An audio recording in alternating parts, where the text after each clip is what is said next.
الحمد لله رب العالمين وصلى اللهم وسلم على نبينا محمد وصحبه أجمعين وكلمتي طبنات هي كتاب كني الداء والدواء للإمام ابن القيم رحمه الله ولي وحن كجرنا قيبتي معاصدة وحا كمذا معاصدة دعاء الرسولك يدعاء ملائكته إنو سنهلينين قفك معصية بدن qofka macsiya badan oo weliba macsiyadii aan ka toobad keenini heli maayo ducada rasuulka iyo ducada malaa'igta heli maayo. Allah subxaanahu wa tacaala wuxuu amray nabigiisa inuu istikfaar iyo dembi dhaaf uu u dalbo dadka mu'miniinta rag iyo dumarba. dayib sidaas oo kale bay malaa'igtuna iyaduna u dalbaysaa dembi dhaaf. ilaahay subxaanahu wa tacaala waxay u weydiinayaan dadka fiican ee toobad keenay.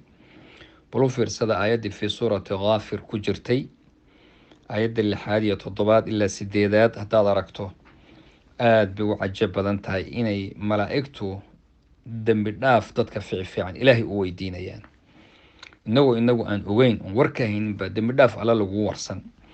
aladiina yaxmiluuna alcarsha waman xawlahu yusabbixuuna bixamdi rabbihim wayu'minuuna bih ويستغفرون للذين آمنوا ربنا وسعت كل شيء رحمة وعلما فاغفر للذين تابوا واتبعوا سبيلك وقهم عذاب الجحيم ربنا وأدخلهم جنات عدن التي وعدتهم ومن صلح من آبائهم وأزواجهم وذرياتهم إنك أنت العزيز الحكيم وقهم السيئات ومن تقي السيئات يومئذ فقد رحمت وذلك هو الفوز العظيم.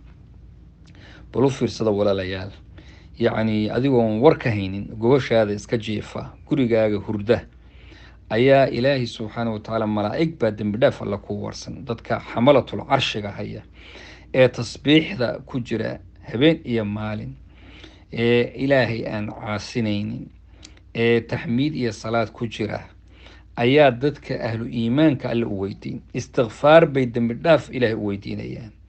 waa liladiina aamanuu, dadka ahlu iimaanka u weydiinayaan. waxay weydiinayaan ilaahay inta ugu tawasulaan subxaanahu wa tacaala, ayaa waxay leeyihiin alla u dhaaf dadka kuu toobad keena oo wadadaada fiican iyo nabigaaga wadadiisa soo raacay. allahayow ka ilaali cadaabkaaga jaxiimo, ilaahu ka ilaali. allahayow geli jannaatu cadnin, allow jannada geli, taasood u ballan qaaday dadka wanaagsan.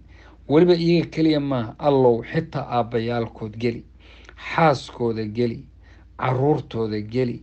waxaa tahay ilaahay subxaanahu wa tacaala alla xakiim, yani casiiz oo xakiim ah. alladii yadacu kula shayin mawdicahu bal wax walba meesha ku habboon dhiga. allahayow xumaanta ka badbaadi. bal u fiirso, xitaa xumaantay sameeyaan, xumaanta allow ka badbaadi oo ka ilaali ayay leeyihin. marka fawska iyo liibaanta weeye taasi. haddaba waa arrin aada iyo aada runtii u cajab badan. waa wax lagu farxo qofka mu'minka ah in ilaahay subxaanahu wa tacaala rasuulkiisu dembi dhaaf uu weydiinayo, in malaa'igta ilaahay uu u diyaariyay inay dembi dhaaf alla subxaanahu wa tacaala iyaguna u warsadaan.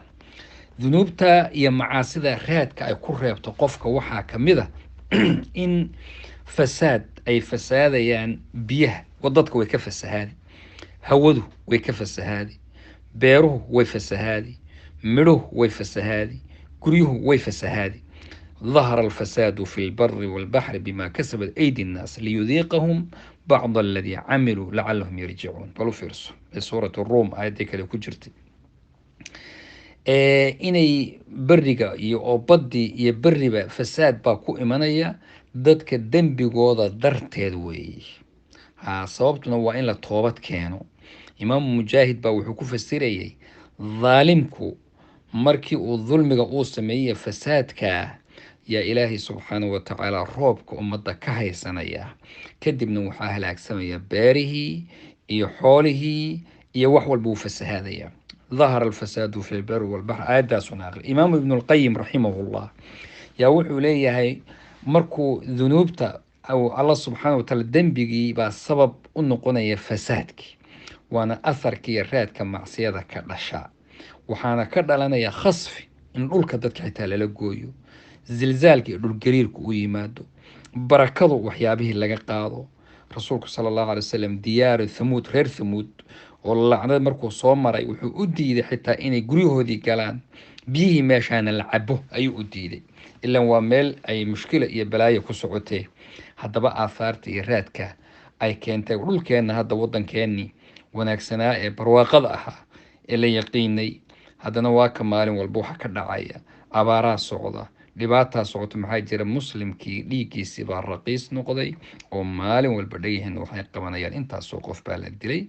ilaahay subxaanahu watacaala hayna xifdiyo oo hayna ilaaliyo. wajazaakum allahu khayr wabaaraka allahu fiikum, wassalaamu calaykum waraxmat ullahi wabarakaatu.